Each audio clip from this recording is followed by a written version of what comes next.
My name is Melissa Burke. I'm originally from Yarmouth, but I live in Mashpee now. Alcoholism does run in my family on my mom's side. Her parents were both alcoholics. So my idea of God was like this vengeful God that's like up in the sky, like looking over my shoulder. I'm not saying that this is what the church taught. This is what my perception of it was, but that I was just like a sinner, that we're all sinners. Everything we do is sin, sin, sin, sin. So I'm like, well, if I'm just a sinner, then I should just go ahead and sin and have fun. Like, what does it matter? I'm trying to like live up to this good girl ideal that's just impossible. So, if you can't beat them, join them. So I wanted to be in the city because I just wanted to be where the action was. The ironic thing, so I was like pretty mild throughout college. I never went to a party on campus. I didn't go out to bars. Part of that was because I had met a guy my senior year of high school, and he didn't go to college, but he supported me. Ended up deciding to marry that man, and so we got married. We had our daughter together. We bought a house. So I fell into banking and at a local savings bank on the Cape. And actually, I had a 10-year career there, and they paid for me to go back to school to become a certified financial planner. So, our daughter's growing up, and, we have this house. I was kind of a fixer-upper, so doing work on that. My career was progressing, and on the outside everything looked really nice because that's what I want. Like, I want you to look at me and be like, wow, she's got such a great life. But that wasn't the case at all.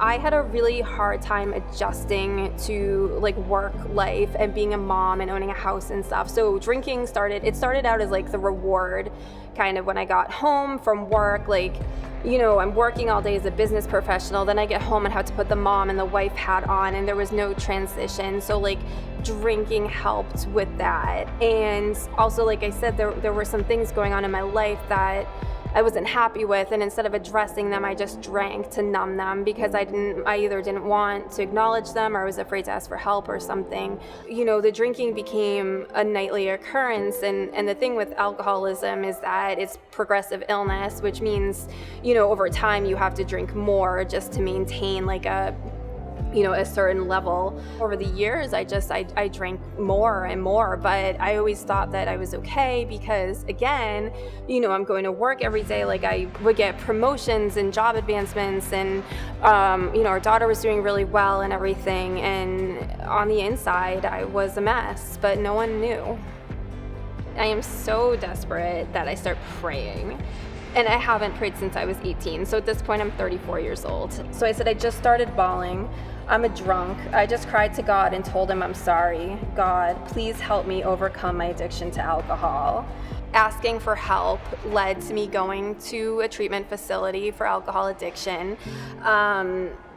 I expected to go for a couple days and then go home, but God had other plans for me. So I went to a facility off Cape, but I ended up back on the Cape for 3 weeks at an inpatient facility. And from there, I went on to sober living in Falmouth, and I did an inpatient program. So I was fully immersed in recovery. In December of 2021, he's my husband now, but he wasn't then. He started doing some soul searching of his own, and he started coming to Cape Cod Church. And I had someone very close to me said, you have to let him have his own path and own journey. Don't go because he's going.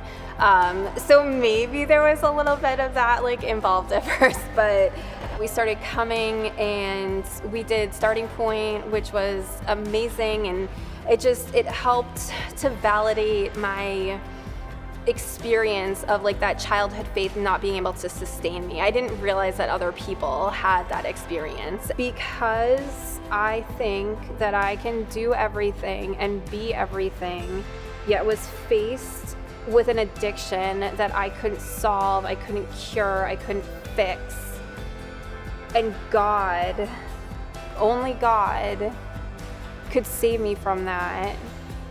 Was just the most powerful, I don't know, thing that could have happened in my life. It's like God was just like, here I am. It's like, I've been trying to fix this for years and I couldn't, and I asked you for help and you helped me.